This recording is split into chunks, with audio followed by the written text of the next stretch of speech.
What 3 updates should sellers avoid that takes thousands of dollars out of their pocket when selling? Stay tuned and I will give you that answer. This is Ready, Set, Sold, the show that helps real estate buyers, sellers, and agents in the St. Louis Metro East area be more successful. I'm your host, Brian Vogt, a local realtor, Cardinal, and Blues fan, and author of 2 Amazon #1 best-selling books on real estate. Hi everyone. Even though it looks like we're either at the start of a recession or maybe we're in a recession, I don't personally and professionally think it's going to have much of an effect on the housing market. At least as I speak right now, it sure hasn't. We still have a very strong market for sellers. Look, with low inventory, historically low interest rates for buyers, it's really driving this market for sellers right now. Now look, I get it. The shutdown has affected a lot of people in different ways. And maybe you're concerned about keeping your job, or maybe you've lost your job. I understand why this wouldn't be a good time to put your house on the market. However, if that's not you, then I would strongly consider putting your house on the market now to get top dollar and a fast sale. With that said, what 3 updates should sellers avoid to keep more money in their pocket? And I'm talking thousands of dollars. Let's talk with the top 3. There's quite a few of them, but just with the top 3. Number 1, landscaping. Let's start off talking what you should do. Number 1, hedges, bushes. Either you or I bring a professional out and trim all those up. Mulch, especially if there's black tarp shining through, you may want to put some more mulch down. And then thirdly, the edging around that, whether that's brick pavers or whatever it is, you want to make sure you edge it also, make that a clean, nice look. That's it. What you want to avoid: taking out all of your landscaping and replacing it. And I've seen sellers do that. And look, if you've ever done landscaping, it's pretty labor intensive. So I guess you kind of understand why they charge what they do. But we may be talking $7,000, $8,000, $9,000, $10,000. This is not going to give you a return on investment that sellers think. Number 2, mulch. Okay, if you have mulch down, just add more mulch to it. Don't decide to pull all the mulch out and put rock down. It's okay. It's not going to have any effect.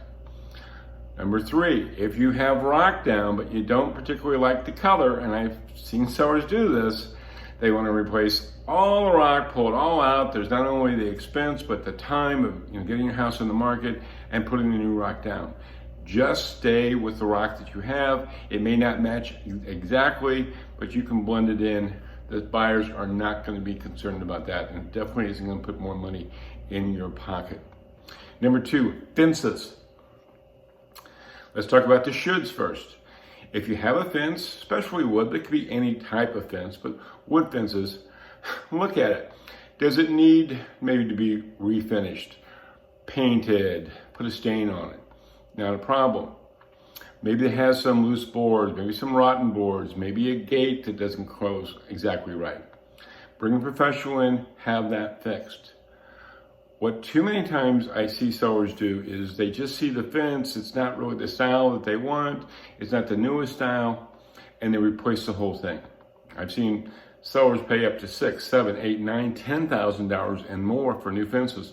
That simply is not going to have a return on investment. It's not going to bring you the value that sellers think. So again, bring a professional in for a fractional cost. They can get that taken care of. If you do have a fence that is in terrible shape, it's very rare, but if it is and it can't be saved, I would strongly have you consider just taking the fence out altogether. It's okay. Now, unless you have a pool, if you have a pool, you're going to have some type of fence, so that may not be an option. But if not, just getting rid of the fence altogether. Again, yes, I have dogs too. I understand that, letting them out, and maybe you have small children. You may have to stay out with them and play, but let me tell you, the expense versus what you're going to have to put new fence for and what you're going to get back out of it, it could be well versus just not having a fence at all. Yes, they'll be able to see that there's not a fence there, but again, they're going to be living there for the next 5, 7, 10, 15 years. So they can put a fence in themselves. Number 3, decks. Now decks, depending on how old they are, you want to walk around them and make sure there's nothing soft, there's nothing that's going to rot through. Yes, buyers have put their foot through decks before. No one's got seriously hurt, thank goodness. However, they also didn't put an offer on the house.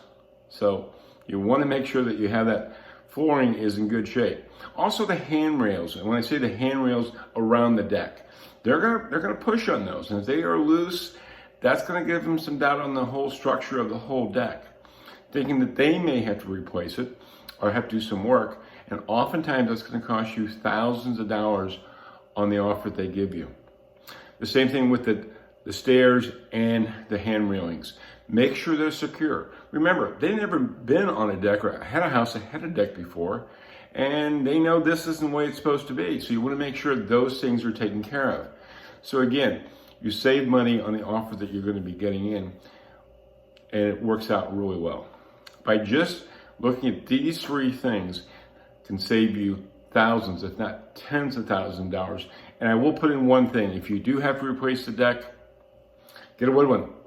Do not get those 50-year decks that they advertise. First, I've been in this business for almost 2 decades. I'm not sure how well they work for 50 years, but they usually are double the amount of what a wood deck would cost, and they are not going to give you a return on investment.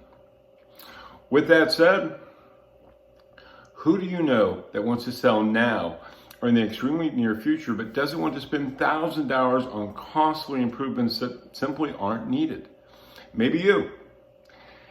Either way, have you or someone you know give me a call or text at 618-210-2451. And let's see how we can keep more money in your pocket. And by the way, if you want to see more past episodes that have great information just like this one, then I encourage you to hit the subscribe button and ring that bell for even more great information, not only in the past, but down the road. Until next time, make it a great day. Got a question about real estate around the St. Louis Metro East area? Call me, Brian Vogt, at 618-210-2451. Or for a free copy of my Amazon #1 best-selling book, Ready, Set, Sold, visit my website at brianvogt.com. Thank you for tuning in. This is Brian Vogt. Until next time on Ready, Set, Sold.